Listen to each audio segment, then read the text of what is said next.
Elimination game on Thursday night here in Toronto as the Montreal Canadiens are trying to stave off elimination.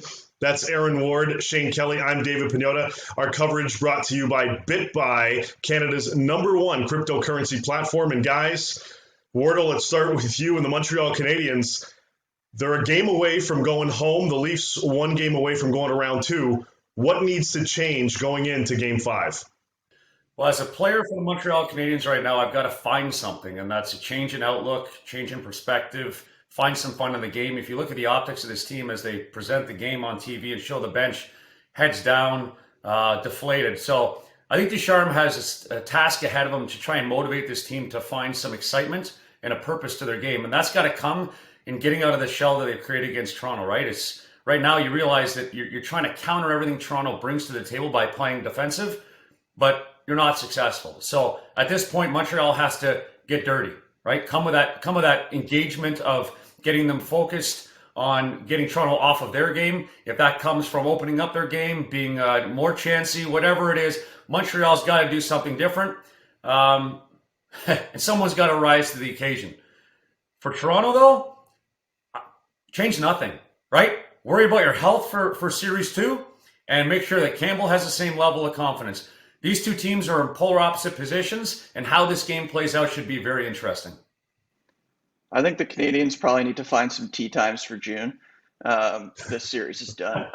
You know, the problem they've had all year is they're a team that's predicated on possessing the puck, and they use that just to create volume chances, hope that a couple of them go in. But they're playing against a team in the Maple Leafs that is equally good, if not better, at possessing the puck than they are. So, you're running up against, the premier version of what you want to be. They just have a lot more skill. So the Canadiens just haven't been able to find a way around that. And it's really hard to ask a team to change their identity from really the past 3 seasons, ever since Julien got on board, in one playoff series. So, I think we're seeing the end of the road for this version of the Montreal Canadiens.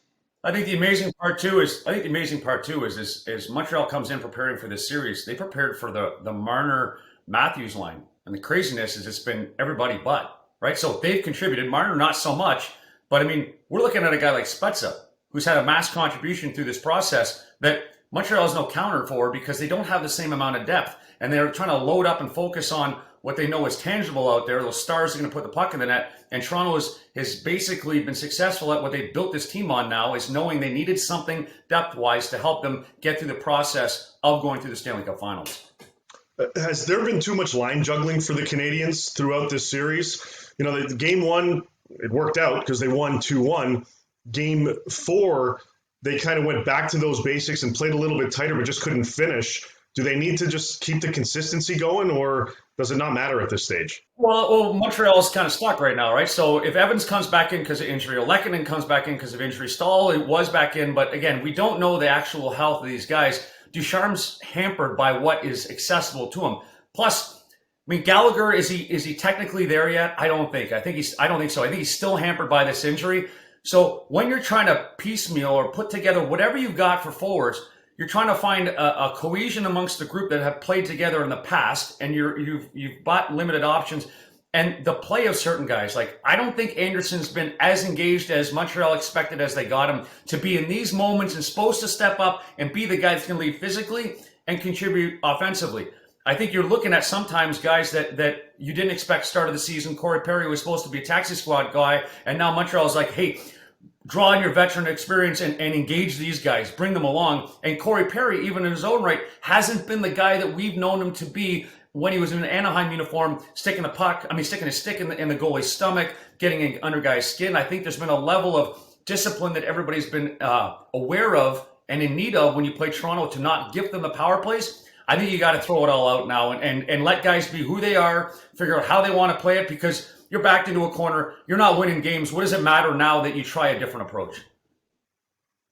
Shane, just quickly on this one, Montreal brought in goal scorers, and we saw that Tyler Toffoli scored. We saw, even though Anderson got the first goal in this series and 17 on the season, he's been a contributor. Cole Caulfield now part of the mix.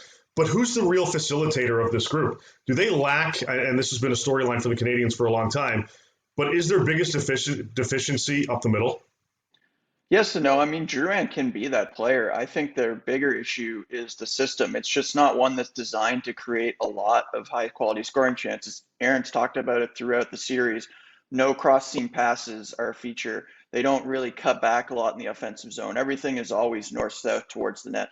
And that can work with a particular style of guys, but I just don't think that that's who Montreal has in the lineup. And, if you look at the advanced stats, what you see is a lot of players putting up cushy expected goals numbers, but then the actual goals are always way, way below. And what that tells you is either they're really bad shooters or they're not getting very good scoring chances, just a lot of them. And, we know that a lot of these guys actually can shoot the puck. So to me, it says this is a system issue and not a personnel issue. Well, we didn't touch much on the Maple Leafs because, like Aaron said, they just got to keep doing what they're doing. We'll see how this one turns out in Game 5. It'd be nice to see some fans in a Canadian building for Game 6, but I don't think the Leafs really want that to happen. That's Shane Kelly, Aaron Ward. I'm David Pagnotta.